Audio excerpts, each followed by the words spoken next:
Hello, I am Andrea Hinton. I am the group leader for the Network in Action chapter in the American Fork area, and today I'm here with Melissa Kamar with Legal Shield. How are you doing? I'm doing well. How are you? Doing great. So first I want to ask, how did you get started with Legal Shield? So I started back in 2010, and a friend of mine approached me and said, "Hey, I've got this thing. Would you like to learn more about it?" And I was like, okay. And so she took me to, because back then they didn't have like the apps and the sending of videos and everything that was really cool like we have now. But she took me to like a seminar.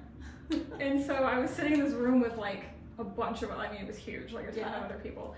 And I heard the message and I was hooked. I was like, this is pretty cool. And so I went home that night and I told my husband about it, and my husband saw the value in it. He was like, this is amazing. He's like, we have to sign up. So later that week, she came over with her upline and we got all set up and I got started. And it just it took off from there. I was a young stay-at-home mom at the time, so I wasn't in the place that I could sell it actively at that point. Okay. But I had used the service.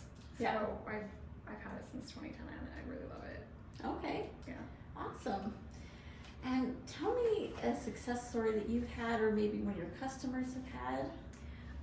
Success story, yes. So I was fighting with my insurance with my son, my last child, to get a midwife at home. Yeah. And in California, you're allowed to have a midwife, like by law, like they have to give it to you.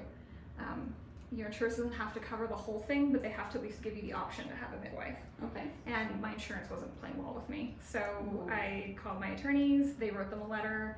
Their insurance was dragging their feet, it took them a while.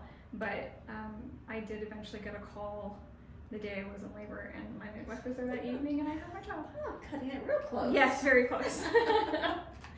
Well, that's great. So I think that's all the questions that I've got, but I really appreciate your time and we look forward to talking to you again. Yes, thank you. Yep.